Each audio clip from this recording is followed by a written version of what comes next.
Yafika 7 years uThixo wathatha nomprofeti wathi umprofeti jonga lungiselela ukumka apha. Hawu. Lungisa. Uselela umka apha kuzawufika injala. And leli lizwe lizawuthathwa ngamaFilisti. I mean wena afuneka uyohlala elizweni lamaFilisti.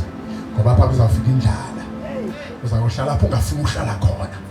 Kodwa ngoba uhamba nento ubungayifuni. Kodwa ngoba uyidinga. Uzoncedwa yiyo. Wahamba wayohlala kwilizwe lamaFilisti for 7 years. Yadlula indlala. Xa idlula indlala wabuya mamela ngicela ukwehlika kancinci uzawubuya gcwelile. Xa iphela i7 years man wabuya. Xa ebuya ufika umzi wakhe uthathwe ngabanye abantu.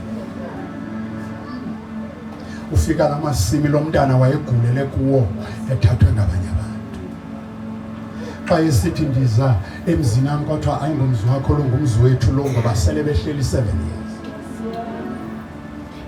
Xa emasimini ufika abantu bevuna uthi nenzani emasimini wami bathi siubuza because la ngamasimi wethu.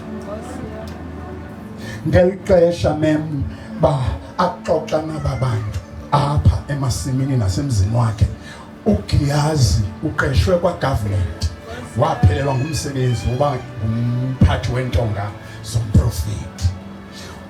Ukumkani ubuza kuGiyazi ba khawundibalisele manje into yakenzwa ngumprofeti uElisha.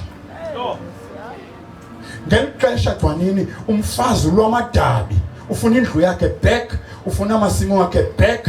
Ngelo xesha uThixo ungene kwioffice kakumkani. Ukumkani ufuna ukwazi ba wayeke wenza ntoni uElisha esenzela umuntu.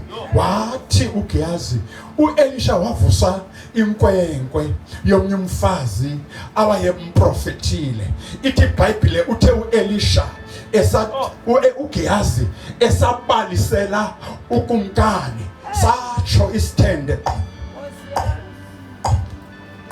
xa ephakamisa amehlo uGiyazi uthi nanku lo mfazi uElisha wambizela umntana wazalwa wabhubha waphinde wavuka. Yafika la nkosikazi yabulisa nje yabe seyisithi kumkani wathi uGiyazi nanku ke nalomntana walo mfazi wavuswa nguEliya. Wabe sesithi lo mfazi kumkani ndimke apha 7 years ndifika indlu yami ihlala abanye abantu. Ndimke apha 7 years ndifika amasimi am ethathwe ngabanye abantu. Ithi iBhayibhile isihlobo zam wathi kumkani mayizi sheriff ngenxa yalo mntwana. Hayi ngenxa yalo mama kodwa lo mama wayengathi lo mntana kamfuni. Ewe ebengamfuni kodwa ebemdinga for such a time as this.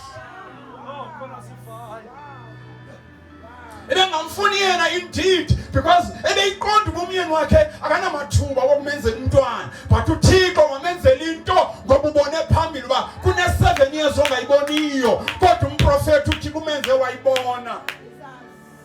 Ngenxa yalo mntwana wathi mayenze sheriff. Yabiza usheriff ngokukhawuleza wathi ndicela niyokhupha aba bantu bakulendlu yalomfazi with immediate effect. Anibuzi niyabaxelela babizi hambani nezinto hambani netrucks.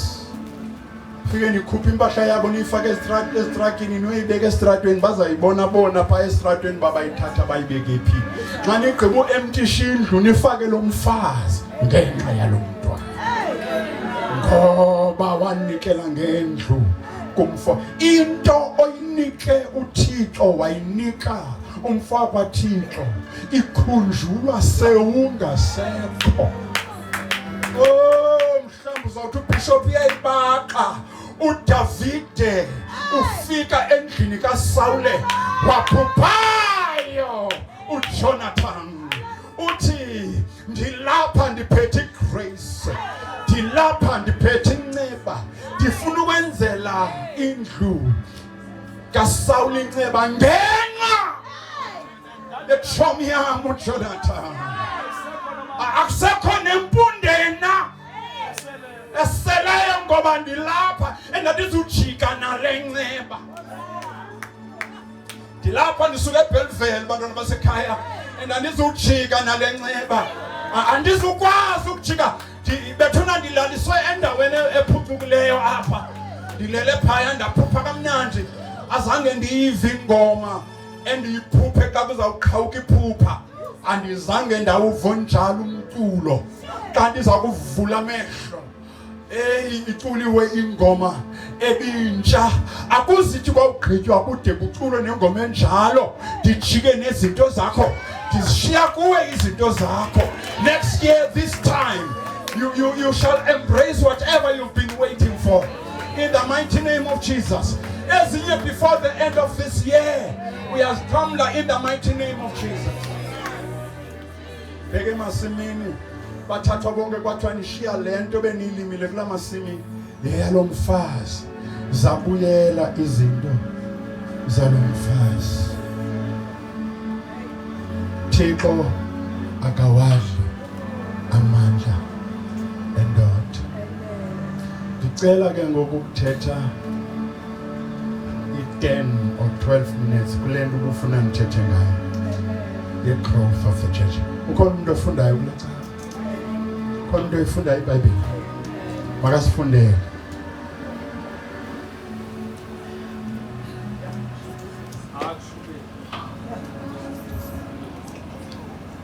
Cela ungayilandi abantu basekhaya. Cela ungayilandi kude. Ndicela ufunde ubaleke mntana